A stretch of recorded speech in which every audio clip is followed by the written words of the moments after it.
Hello student, नमस्कार। KL polytechnic के YouTube channel पे आपका फिर स्वागत है। आज मेरा ये तीसरा लेक्चर है, basic of mechanical and electrical engineering, जो सिविल इंजीनियरिंग सेकेंड सेमेस्टर के छात्रों के लिए है। मैंने दो लेक्चर आपको बता रखा है, जिसमें पहला था इंट्रोडक्शन और दूसरा था ऊष्मागतिकी के बारे में। ठीक है ना, ऊष्मागतिकी क्या होती है, उसके प्रकार क्या होते हैं, ठीक है ना, उसके बारे में मैंने आपको डिटेल से समझा दिया था। आज आपको मैं बताऊंगा ऊष्मागतिकी निकाय क्या होती है। निकाय का मतलब होता है सिस्टम, सिस्टम का मतलब होता है तंत्र। ठीक है ना, आप तंत्र या सिस्टम उसे बोलेंगे जो आपके लिए द्रव्यमान या ऊर्जा, ठीक है ना, द्रव्यमान या ऊर्जा का क्या करे, अध्ययन करे या स्थानांतरण करे। चाहे वो बंद क्षेत्र हो, चाहे वो खुला क्षेत्र हो, या आप ये बोल सकते हैं या पूरी तरह से इंसुलेटेड हो, पूरी तरह से बंद हो, वो आपका सिस्टम कहलाएगा। जैसे आप बोल सकते हैं, कहते हैं कि जैसे मान लिए आपका इन्वर्टर हो गया, तो वो भी एक आपका तंत्र ही है, एक प्रकार का निकाय ही है। ठीक है ना, तो आज मैं उसी के बारे में बताने वाला हूँ। आप लोग डिटेल से इसे देखिए, ठीक है ना, इस टॉपिक को ध्यान से समझिएगा। अगर आपको कोई ऐसी समस्या हो तो आप कमेंट में ज़रूर बताइएगा, ठीक है ना, और इसको आप नोट करते रहिएगा टॉपिक वाइज टॉपिक। ठीक है, तो देखिए ऊष्मागतिकी निकाय, ब्रह्मांड का वह भाग जो कणों की बहुत सी संरचना से बना होता है, अथवा वह क्षेत्र जहाँ पर किसी पदार्थ की निश्चित मात्रा के द्रव्यमान तथा ऊर्जा दोनों के स्थानांतरण का अध्ययन किया जाता है। देखिए यहाँ पे द्रव्यमान की बात की गई है, ऊर्जा की बात की गई है। दोनों के स्थानांतरण का मतलब होता है स्थानांतरण, एक स्थान से दूसरे स्थान का आवागमन, आना और जाना, ऊष्मागतिकी निकाय कहलाता है। ठीक है ना, यह जरूरी नहीं है, नोट करके आप लिख लीजिएगा, यह जरूरी नहीं है कि तंत्र जो हमारा निकाय है, जो सिस्टम है, का आकार एवं आकार एवं आयाम, ये आयाम है, आयाम निश्चित हो। आयाम यानी एम्पलीट्यूड। कहने का मतलब है ना कि जो सिस्टम होता है उसका आकार एवं एम्पलीट्यूड कोई निश्चित ना हो। ठीक है ना, वो कुछ भी हो सकता है, चाहे बड़ा चाहे छोटा, जैसा भी हो। ठीक है ना, तो वो हमारा क्या कहलाएगा, सिस्टम कहलाएगा। सिस्टम की यह सीमा वास्तविक हो सकती है या काल्पनिक भी हो सकती है। ठीक है ना, काल्पनिक भी हो सकती है और वास्तविक भी हो सकती है। ठीक, अगला है हमारा अथवा स्थिर एवं परिवर्तनशील भी हो सकती है। कहने का मतलब स्थिर भी हो सकती है, परिवर्तनशील भी हो सकती है, यानी उसमें परिवर्तन भी हो सकते हैं। ठीक है, अगर इस तरह न समझ में आए तो आप चित्त से समझिए। ठीक है ना, जैसे कोई सिस्टम है, ठीक, ये कोई हमारा सिस्टम है, कोई तंत्र है, कोई निकाय है। ठीक है, तो जो हमारा सिस्टम है उसमें अगर हम द्रव्यमान या आयतन या ताप या दाब का अध्ययन करते हैं, ठीक है ना, और इन सिस्टम को हम क्या करते हैं, यह सिस्टम एक तरीके से एक बाउंड्री से घिरा होता है। बाउंड्री का मतलब होता है सीमा, यानी जैसे ये हमारा इंजन है, डीजल इंजन है, ये भी क्या हमारी एक बाउंड्री से क्या हुई है, घिरी हुई है। ठीक है ना, तो ये हमारी बाउंड्री यानी सीमा कहलाएगी, और इसी के अंदर क्या होगा, जो सिस्टम होगा इसी के अंदर होगा। ठीक है ना, और अगर बाहरी वातावरण, यानी ये बाहर, जैसे मान लीजिए ये हमारा क्या हो गया, कोई तंत्र यानी सिस्टम हो गया, अगर वातावरण के प्रभाव से प्रभावित हो रहा है, ठीक है ना, वातावरण के प्रभाव से अगर ये प्रभावित हो रहा है तो वो उसका क्या कहलाएगा। कहने का मतलब हम ये बोल सकते हैं कि वो सिस्टम क्या कर रहा है, उस वातावरण पे डिपेंड है। ठीक है ना, यानी वातावरण, निकाय हमारा वातावरण पे क्या करता है, डिपेंड करता है, या इन दोनों में क्या होता है, एक प्रकार का संबंध होता है। ठीक है ना, तो हम बोल सकते हैं कि सीमा के बाहरी वाला क्षेत्र हमारा वातावरण कहलाता है। ठीक है ना, और सीमा से जो घिरी हुई पदार्थ होती है वो हमारा तंत्र कहलाता है या सिस्टम कहलाता है। ठीक, अगला है यह पदार्थों का संग्रह होता है। यानी जो निकाय होता है ना, इसमें पदार्थों को हम क्या करते हैं, संग्रहित करके रखते हैं, इकट्ठा करके रखते हैं। ठीक, निकाय के बाहरी वाला स्थान परिवेश कहलाता है। अभी मैंने बताया जो ये निकाय था हमारा, ये पूरा ये जो निकाय सिस्टम है, इसके बाहरी वाला जो क्षेत्र होगा वो वातावरण या परिवेश को हम वातावरण भी कह सकते हैं। ठीक, परिवेश निकाय के व्यवहार को प्रभावित करता है। जैसे ये परिवेश यानी वातावरण निकाय के व्यवहार को प्रभावित करता है। मतलब समझे आप, जैसे कोई सिस्टम है, कोई तंत्र है, ठीक है ना। मान लीजिए ये हमारा थर्मस है, ठीक है ना, थर्मस जिसमें हम लोग गर्म और ठंडा पानी रखते हैं। अगर हम उसको ठंडे प्रदेश में रखें, ठीक है ना, और इसमें गर्म पानी रखें, तो ये अगर पूरी तरह से थर्मस बंद है तो इस पर बहुत कम प्रभाव डालेगा। लेकिन अगर कोई बाल्टी है, उसमें अगर हम गर्म पानी रख देंगे, जैसे कोई बाल्टी है, कोई कप है, अगर इसमें हम गर्म पानी रख दिए तो गर्म पानी देखिए ये इस तरह बाउंड्री से घिरी हुई है, लेकिन आप ये समझ रहे होंगे कि इससे वातावरण में ये इनका जो ऊष्मा है, यानी इनकी जो ऊर्जा है, क्या हो जा रही है, वातावरण में फैल जा रही है, ठीक है ना। और अगर इसी को पूरी तरह से बंद कर देंगे तो ये वातावरण में इनकी ऊष्मा बहुत कम जाएगी, यानी न के बराबर, थोड़ी बहुत जाएगी, यानी हम ये बोल सकते हैं न के बराबर। क्योंकि कोई भी वस्तु 100% आदर्श नहीं हो सकती, 100% मतलब सही नहीं हो सकती, ठीक है ना। तो कहने का मतलब वो वातावरण के द्वारा प्रभावित हो रहा है ना, तो इसीलिए यहाँ पे कहा गया कि जो परिवेश होता है, वातावरण होता है, निकाय के व्यवहार को क्या करता है, प्रभावित करता है, ठीक है ना। जैसे आप देखे होंगे हम लोग जब अपनी मोटरसाइकिल स्टार्ट करते हैं ठंडी में, तो वो कई बार हम लोग किक मारते हैं तब जाके वो स्टार्ट होती है। क्यों? क्योंकि बाहरी वातावरण जो होता है ना, उनके द्वारा हमारा ये इंजन प्रभावित हो जाता है, ठीक है ना। तो इस कारण वो ठंडी में जल्दी स्टार्ट नहीं होता है, ठीक। अगला है, निकाय तथा परिवेश के बीच इंटरेक्शन होना ही ऊष्मागतिकी का मेन संबंध है। कहने का मतलब हम उस तंत्र को, उस निकाय को किस परिवेश में इस्तेमाल कर रहे हैं, ठीक है ना। कहने का मतलब है कि अगर हम मान लीजिए एक लकड़ी को जलाना चाहते हैं, ठीक है ना, वो हमारा पदार्थ है, उसको अगर हम जलाना चाहते हैं तो अगर हम क्या करेंगे, अगर उसको पानी के अंदर जलाएंगे तो वो जलेगा नहीं, जलेगा। क्यों? क्योंकि उसका वातावरण उसको क्या कर रहा है, वातावरण से संबंध है, उस वातावरण के कारण वो क्या हो रहा है, प्रभावित हो जा रहा है। अगर उसको हम सूखे जगह जलाएंगे, बाहर जलाएंगे, तो वो तुरंत क्या हो जाएगा, जल जाएगा। क्यों? क्योंकि वहाँ वातावरण पे वो डिपेंड कर रहा है कि ये इसके अंदर क्या है, ऊष्मा उत्पन्न होगी कि नहीं होगी। इसलिए यहाँ बताया गया है कि ऊष्मागतिकी का मेन संबंध निकाय और परिवेश, यानी निकाय और परिवेश दोनों का जो दोनों के बीच जो इंटरेक्शन होता है, वही हमारा ऊष्मागतिकी का मेन संबंध कहलाता है, ठीक है ना। अगला है हमारा ऊष्मागतिकी निकाय के प्रकार। ऊष्मागतिकी निकाय यानी ये ऊष्मागतिकी सिस्टम कितने प्रकार के होते हैं, ठीक है। तो ऊष्मागतिकी निकाय मुख्यतः 3 प्रकार के होते हैं। कितने प्रकार के होते हैं? 3 प्रकार के। पहला है बंद यानी क्लोज, दूसरा है ओपन और तीसरा है विलगित। इसे बोलते हैं आइसोलेटेड। क्या बोलते हैं? आइसोलेटेड का मतलब होता है पूरी तरह से बंद हो, किसी भाग यानी किसी भी क्षेत्र में वो खुला ना हो। जबकि ये जो खुला निकाय है ये पूरी तरह से ओपन हो, जैसे ये हमारा कप हो गया, ठीक है ना। बंद का मतलब होता है पूरी तरह से चारों तरफ से बंद हो, लेकिन एकदम वो कहने का मतलब थोड़ा बहुत खुला हो। जैसे आपका थर्मस होता है, पूरी तरीके से बंद तो रहता है लेकिन कहीं ना कहीं उसमें थोड़ा बहुत लीकेज होता रहता है, ठीक है ना। लेकिन जो विलगित होता है ये पूरी तरह से क्या होना चाहिए? बंद होना चाहिए, आइसोलेटेड होना चाहिए। क्लोज सिस्टम यानी क्लोज सिस्टम कहने का मतलब है बंद तंत्र क्या कहलाता है, बंद निकाय क्या कहलाता है, क्या क्या होता है, ठीक है ना। तंत्र की सीमा के अंदर द्रव्यमान स्थिर रहता है। यानी जो क्लोज निकाय होता है ना, कह रहा है कि तंत्र की यानी निकाय की सीमा के अंदर, यानी ये हमारा क्या हो गया? सीमा हो गया। और इसी सीमा के अंदर ये हमारा सिस्टम क्या है? बंद है, स्थिर रहता है, यानी ये स्थिर रहता है। कहने का मतलब है ऊर्जा का आदान प्रदान होता रहता है। जैसे इसमें अगर हम गर्म पानी रखेंगे तो इसमें से ऊर्जा का क्या करेगा? आदान प्रदान होता रहता है। कुछ ऊर्जा बाहर जाएगी तो कुछ अंदर आ सकती है, ठीक है ना। यानी अगर गर्म है तो गर्म यानी ऊर्जा जो हमारा बाहर चली गई। लेकिन अगर वातावरण अगर कहने का मतलब ठंडा है, ठीक है ना, तब हमारी वो उस ऊर्जा क्या होगी? बाहर जाएगी। लेकिन अगर वातावरण गर्म है तो हो सकता है कि वातावरण की वजह से हमारा गर्मी यानी वो ऊर्जा हमारे निकाय में चली आए, हमारे तंत्र में चली आए, ठीक है ना।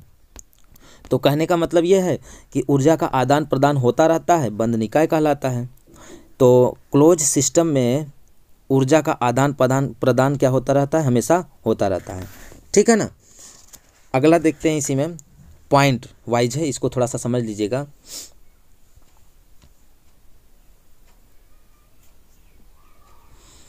केवल उष्मा का आदान प्रदान होता है, यानी जो क्लोज सिस्टम होता है, बंद निकाय होता है, उसमें केवल उष्मा का आदान प्रदान होता है, द्रव्य का आदान प्रदान नहीं होता है। कहने का मतलब अगर जब हम इसमें गर्म पानी रखेंगे तो पानी तो रखें यहाँ पे, तो इससे जो उष्मा निकलेगी इसी का आदान प्रदान होगा, लेकिन जो इसमें द्रव्य है, जो द्रव्य है, जो पदार्थ है, क्या वो बाहर आएगा? नहीं आएगा ना, अपने मन से बाहर आएगा। क्यों? क्योंकि ये एक बाउंड्री, एक सीमा से घिरी हुई है, इसलिए ये बाहर नहीं आएगा। तो इसलिए हम बोल सकते हैं कि इनके ऊर्जा यानी इसके उष्मा का आदान प्रदान हो, न कि इनके पदार्थ का, यानी न कि इनके द्रव्य का। द्रव्य का मतलब होता है पदार्थ, ठीक है ना, मैटर। अगला है ओपन सिस्टम, पूरी तरह से खुला। निकाय में प्रक्रिया के समय द्रव्यमान व ऊर्जा दोनों निकाय की सीमा पार कर सकते हैं। जैसे आप देखिए कि निकाय का मतलब मैंने बताया तंत्र।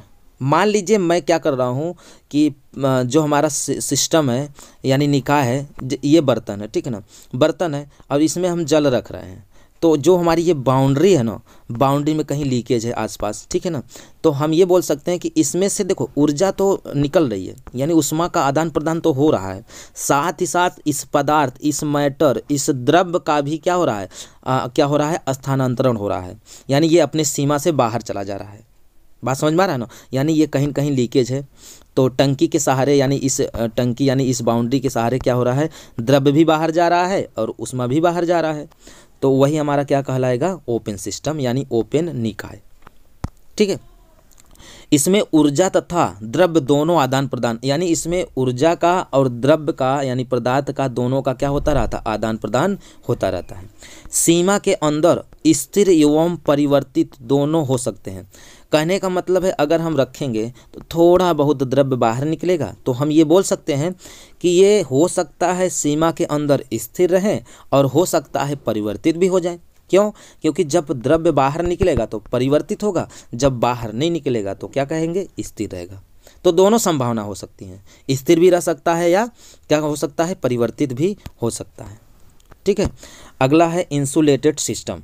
इस इंसुलेटेड सिस्टम का मतलब है कि विलगित तंत्र जो पूरी तरह से बंद हो, जैसे थर्मस होता है, थर्मस एकदम पूरी तरह से आइसोलेटेड रहता है। क्यों? क्योंकि अगर हम थर्मस में कोई भी द्रव्य रखते हैं और इसको हम बंद कर देते हैं तो देखते हैं उसमें अगर हम ठंडा वस्तु रख रहे हैं तो ये काफ़ी टाइम तक क्या रहेगा, वो ठंडा ही बना रहेगा, ठीक है ना, यानी उसमें उष्मा का आदान प्रदान न के बराबर होता है, ठीक है। तो यहाँ पे दिया है इस प्रक्रिया के दौरान सिस्टम यानी निकाय के द्रव्यमान के साथ साथ ऊर्जा में से कोई भी निकाय की सीमा पार नहीं कर सकता। कहने का मतलब इसमें जो हमारा द्रव्य रखा हुआ है ना, इसमें का न तो इसका द्रव्य बाहर आ सकता है, न तो इसमें इसकी जो उष्मा, यानी जब ये टोटल आइसोलेटेड है तो इसकी उष्मा भी बाहर नहीं आ सकती। क्यों? क्योंकि ये टोटली क्या है, आइसोलेटेड है, बंद है पूरी तरीके से, ठीक है ना, तो इसलिए ये बाहर नहीं आ पाती है, ना ही इसकी उष्मा और ना ही इसका द्रव्य, ठीक है ना। अब यहाँ पे है तथा ना ही प्रभावित होती है, मतलब ये जो थर्मस है ना, ये वातावरण, चाहे आप गर्म स्थान पे थर्मस का रख दो, चाहे ठंडे स्थान पे रख दो, तो उसमें रखा हुआ पदार्थ अगर ठंडा है तो ठंडा ही रहेगा, गर्म है तो गर्म रहेगा, ठीक है ना। तथा ये प्रभावित भी नहीं होते हैं, विलगित निकाय कहलाते हैं। मतलब ये वातावरण, कहने का मतलब ये बाउंड्री से घिरी हुई है, इसके वातावरण, ये बाहरी वातावरण कैसा है, इससे ये प्रभावित नहीं होते हैं। ये ऐसे सिस्टम होते हैं जैसे आपका इंजन हो गया, डीजल इंजन, पेट्रोल इंजन, ये देखिए पूरी तरह से बंद रहता है, ठीक है ना, इसमें हमारा द्रव्य जलता है, जो भी होता है तो इसकी उष्मा उसी में रहती है, उष्मा बाहर नहीं निकल पाती, ऊर्जा बाहर नहीं निकल पाती। उसी ऊर्जा के रूप में हम क्या करते हैं, ऊर्जा को हम कन्वर्ट करते हैं जो हमारा गति ऊर्जा के रूप में निकल होती है जब हमारा मोटरसाइकिल चलने लगता है, ठीक है ना। अगला है ऊष्मागतिकी कार्य, ठीक है ना। अब कार्य के बारे में देखिए, हम उन सभी क्रियाओं को जिसमें बल लगाने पर उस वस्तु की स्थिति में परिवर्तन हो जाए तो वह क्या कहलाता है, कार्य कहलाता है। कहने का मतलब ये है ना, थोड़ा ध्यान से समझिए, जैसे ये दीवार है, ठीक है ना, दीवार को हम धक्का दे रहे हैं, जब दीवार को हम धक्का देंगे तो दीवार क्या अपने स्थान से हटेगा, नहीं हटेगा, तो आप ये बोल सकते हैं वहाँ पे हमने कोई कार्य नहीं किया। अगर दीवार में हल्का सा भी परिवर्तन आता, अगर वो अपने स्थान से थोड़ा सा भी इधर उधर होती तो हम मान जाते हैं कि हमने कोई काम किया। क्योंकि साइंस यही कहता है कि अगर हम किसी भी वस्तु पर बल लगा रहे हैं और बल लगाने पर उसमें कोई परिवर्तन आ रहा है तो वो हमारा कहलाएगा कार्य। ठीक है ना। तो कार्य बराबर यानी W बराबर होता है F इंटू डी, यानी F का मतलब बल और D का मतलब दूरी। D को हम यस भी लिख सकते हैं, तो विस्थापित हुई दूरी कहलाएगी। जैसे ये दीवार है, दीवार अगर थोड़ी सी खिसक गई तो हम बोलेंगे कि बल लगाने के बाद इसमें विस्थापन हो गया, तो हमारा कार्य कहलाएगा। ठीक है। बट यहाँ पे बल क्या होता है? बल उसे कहते हैं जब किसी वस्तु के विरामा अथवा गति की अवस्था में परिवर्तन कर दें या परिवर्तित करने का प्रयास करें। अब जैसे उसी दीवार के बारे में समझिए, ये दीवार है, इस पे हम क्या कर रहे हैं, इसको हम धक्का देने की कोशिश कर रहे हैं। ठीक है ना। अब कोशिश तो कर रहे हैं, अगर इसकी अवस्था में परिवर्तन आ रहा है या नहीं आ रहा है, लेकिन हम कोशिश तो कर रहे हैं ना, परिवर्तित करने का प्रयास तो कर रहे हैं ना, तो वही वो हमारा क्या कहलाएगा, बल कहलाएगा। ठीक है ना। तो बल F बराबर होता है m इंटू ए। ए का मतलब होता है त्वरण। ठीक है ना। लेकिन ऊष्मागतिकी निकाय के लिए हम इस त्वरण को हम क्या समझेंगे, इस ए को हम समझेंगे अनुप्रस्थ काट का क्षेत्रफल। अब ऐसा क्योंकि जैसे मान लीजिए कोई पिस्टन है, यानी जो हम लोग सुई लगवाने जाते हैं ना, तो उस जो सुई होती है उसमें देखिए, जब यहाँ से जब पानी को खींचा जाता है, पानी को खींचने के बाद जब उसको हम दाब देते हैं, तो दाब जैसे ऐसे रहता है ना, रबड़ रहता है, तो इस पर हम प्रेशर P यानी दाब देते हैं। तो यहाँ समझिएगा, जैसे कोई पिस्टन है, पिस्टन पे दाब P ऐसे धक्का देते हैं, और इसका जो ये एरिया है यानी ये जो क्षेत्रफल है, इतने क्षेत्रफल के अनुसार ये क्या करेगा, आगे की तरफ जाएगा। तो जितना दूरी वो जाएगा, यानी ये हमारा V यानी आयतन हो गया। आयतन मतलब ये एरिया, मतलब सॉरी, ये पूरा क्या हो जाएगा, आयतन यानी क्षेत्र हो जाएगा, जिसमें हमारा कोई द्रव्य रखा हुआ है। तो जब हम प्रेशर दबाव लगाएंगे तो ये कुछ दूरी तक जाएगा कि नहीं, यानी कुछ दूरी तक जाएगा, यानी दूरी यानी D यानी कुछ दूरी तक जाएगा। ठीक है ना। तो उस हिसाब से हम ये बोल सकते हैं कि इसमें जब हम दबाव देंगे, दाब प्रेशर देंगे, तो हमारा क्या करेगा, ये हमारा जो है पिस्टन क्या करेगा, कुछ दूरी तक जाएगा दबाव से। तो हम ये बोल सकते हैं कि यम बराबर, यानी जो द्रव्यमान होता है, यम की जगह हम क्या ले सकते हैं, P ले सकते हैं। ठीक है ना। तो P को हम बोलते हैं गैस या भाप का दाब है। ठीक। तो हम F बराबर क्या कर सकते हैं, जहाँ पे हमने यम लिया था, तो F की जगह F बराबर हम यम की जगह क्या रख लेंगे, P रखेंगे। ठीक है ना। अब आगे देखेंगे, समीकरण 1 में F का मान रखने पर, अभी जो मैंने यहाँ आपको ये बताया था, W बराबर F इंटू डी होता है, उसे हम मान लेंगे समीकरण 1। ठीक है ना। तो यहाँ F का मान हम रख देंगे। देखिए यहाँ पे जो F हमें ये मिला है, F बराबर P इंटू ए मिला है, तो समीकरण 1 में W बराबर हमारा F इंटू डी था, तो F की जगह हमने क्या रखा, P इंटू ए रख दिया, और ये हमारा डी वैसे ही है। क्योंकि ये हमारा इस सिस्टम यानी इस पिस्टन का प्रेशर है, और इसका क्या है, अनुप्रस्थ काट का क्षेत्रफल है, और डी उसकी दूरी है कि प्रेशर देने पर कितना दूरी हो गई है। तो इसलिए हम बोलेंगे W बराबर P इंटू वी हो जाएगा, यानी जो ऊष्मागतिकी कार्य होगा, तो उसके द्वारा जो कार्य होगा वो W बराबर P इंटू वी हो जाएगा। अर्थात ये V कहाँ से आया, V का मतलब है कि A और D, यानी जो हमने पिस्टन को धक्का दिया है ना, तो V का मान तो यही होगा ना, यानी जितना आयतन होगा, यानी उसमें हमने A और P यानी दाब दिया, और जितना दूरी का वो क्षेत्रफल था, वो हमारा ही क्या, वही हमारा क्या कहलाएगा, गैस का आयतन कहलाएगा। ठीक है ना। इसको आप नोट कर लीजिएगा। अगला है, नोट करके लिखिएगा, कार्य का मात्रक SI सिस्टम यानी SI पद्धति में, ठीक है ना, ये होता है जूल या किलो जूल होता है। ठीक है ना। हम ये बोल सकते हैं जो SI सिस्टम होता है उसमें कार्य का मात्रक जूल होता है, तथा ऊर्जा का भी मात्रक क्या होता है, जूल होता है। ये पूछा जाता है कि कार्य का मात्रक क्या होता है, जूल का मात्रक क्या होता है। फिर अगला है 1 न्यूटन मीटर बराबर कितना जूल, 1 जूल होता है, यानी 1 न्यूटन मीटर में 1 जूल होता है। और अगला है 1 किलोमीटर बराबर 1 किलोग्राम मीटर बराबर 9.81 जूल होता है। ये जो जूल है ना, अगर आप ऐसे बोलिए कि 1 जूल क्या होता है, ठीक है ना, 1 न्यूटन बल लगाने पर अगर हमारा वस्तु 1 मीटर विस्थापित हो जाए तो उसी को हम बोलते हैं 1 जूल। ठीक है ना। और याद रखिएगा जो ऊर्जा का मात्रक होता है एसआई सिस्टम में, एसआई पद्धति में, वो होता है जूल, तथा इसका मात्रक न्यूटन मीटर, दोनों का मात्रक सेम होता है, इसका भी न्यूटन मीटर और कार्य का भी न्यूटन मीटर। ठीक है ना। तो हमें आशा है कि आपको ये टॉपिक समझ में आया होगा। तो स्टूडेंट आप देखिएगा, अगर आपको कोई ऐसा टॉपिक ना समझ में आए तो आप कमेंट ज़रूर करिएगा। ठीक है ना। और इसका नोट्स बनाते रहिएगा। ठीक। तो मिलते हैं नेक्स्ट वीडियो में।